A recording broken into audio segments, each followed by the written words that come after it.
everyone, it's Lauren with the onboarding team here at Triple C. This video, I'm going to cover how you would add a food and beverage minimum calculator to any given event. So we're going to start off as if we were creating a new event.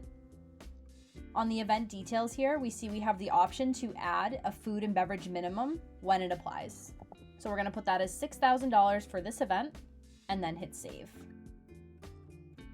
Now we're going to add a document to this event as we're accustomed to.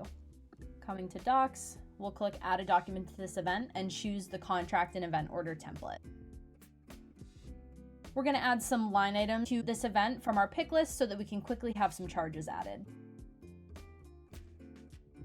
Now we can scroll down to the billing widget. At the bottom of the billing widget, we have the option to add a field.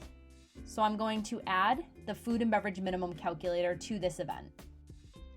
You can see that $6,000 has automatically generated from our event details, and then we're able to easily identify $4,250 has been met and the customer has $1,750 to go. If we expand the calculator, we have a few different options here, so we can choose what categories count towards meeting this food and beverage minimum.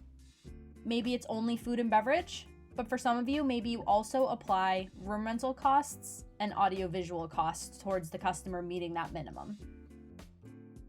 If we leave exclude from all totals checked off here, any unmet amount, so the $1,750 in this example, will be left out of the grand total and the estimated amount due. If we uncheck exclude from all totals, any unmet amount will roll into the grand total automatically, and we can apply any taxes or fees on top of that unmet minimum as needed in the middle here.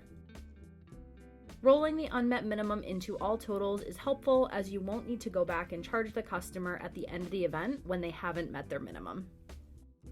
Now let's go ahead and see how this looks for the guest.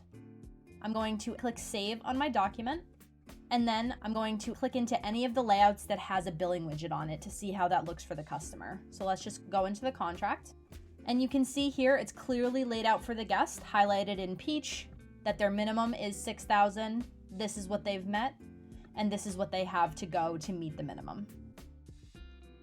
Keep in mind that even if you don't have the food and beverage minimum calculator on an event, your customers will still be able to see what the food and beverage minimum you provided for them is in a table at the top of the documents. In this example, we added the calculator on the event level, but this is something that can be defaulted in settings. If you would like the food and beverage minimum calculator to default on documents, please reach out to our support team, support@triplec.com, or by clicking on the Help Question button in the top right corner of any screen in Triple C.